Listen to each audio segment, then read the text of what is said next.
Kabar baik baru saja datang dari Menteri Luar Negeri Indonesia, Retno Marsudi, di mana setelah pada 2018 lalu Indonesia sempat terpilih menjadi anggota tidak tetap Dewan Keamanan PBB dan bahkan sempat terpilih menjadi Presiden Dewan Keamanan PBB pada 2019, baru saja Indonesia kembali terpilih menjadi Presiden Dewan Keamanan PBB pada tahun 2020. Dan dalam kesempatan ini Indonesia tentu akan membawa sejumlah misi dan juga tentu memberikan sejumlah keuntungan bagi Indonesia. Adapun keuntungan yang disampaikan oleh Menteri Luar Negeri yaitu di mana Indonesia dengan terpilihnya menjadi Presiden Dewan Keamanan PBB, tentu ini menjadi legacy atau sejarah baru bagi Indonesia karena sempat terpilih pada 2019 silam.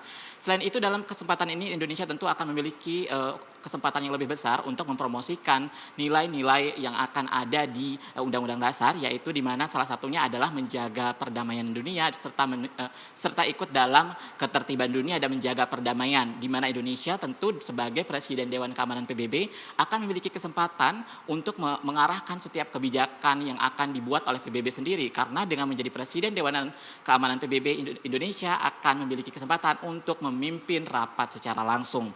Begitu juga dengan pentingnya membawa kepentingan nasional. Selain itu juga Indonesia akan memiliki kesempatan untuk mengubah working method Dewan Keamanan PBB, karena selama ini working method Dewan Keamanan PBB sendiri disebut tidak terlalu inklusif, sehingga tentu dengan keterlibatan Indonesia akan membuat working method di Dewan Keamanan PBB akan lebih transparan serta lebih inklusif. Kemudian yang terakhir adalah Indonesia akan memiliki keuntungan untuk memiliki akses lebih cepat, di mana dalam keputusan PBB selalu dibuat mengenai peletakan atau penempatan dari sejumlah pasukan perdamaian dari PBB sendiri, sehingga Indonesia akan memiliki akses lebih cepat begitu. Selain itu Indonesia dalam kesempatan ini juga akan menyampaikan atau akan mempromosikan sejumlah program, di mana pertama adalah program teroris, karena memang sampai saat ini teroris masih dianggap menjadi isu internasional. Kemudian yang kedua, Indonesia juga akan melaksanakan meeting on pandemic and the challenges of sustainable peace, di mana pada saat pandemi seperti saat ini keamanan dunia masih didominasi oleh masalah dari pandemi COVID-19, sehingga seluruh pemerintah di dunia cenderung fokus ke pandemi, dan Indonesia ingin kembali mengingatkan bahwa keamanan dunia masih sangat penting, khususnya yaitu terorisme. Kemudian yang terakhir adalah Indonesia akan membawa isu cyber, di mana Indonesia menganggap bahwa di tengah pandemi saat ini cyber tengah menjadi ancaman yang cukup berbahaya. Dan selanjutnya Indonesia juga akan melaksanakan sejumlah meeting untuk membahas masalah-masalah di sejumlah tempat seperti Palestina dan Somalia.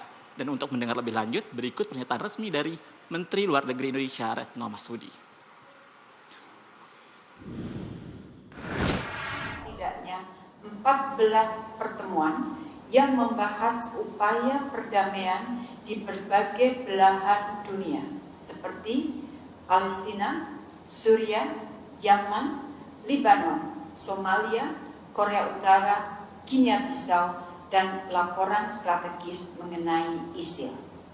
Termasuk juga pertemuan yang membahas perpanjangan mandat misi perdamaian di Lebanon atau UNIFIL dan di Somalia atau UNSOM.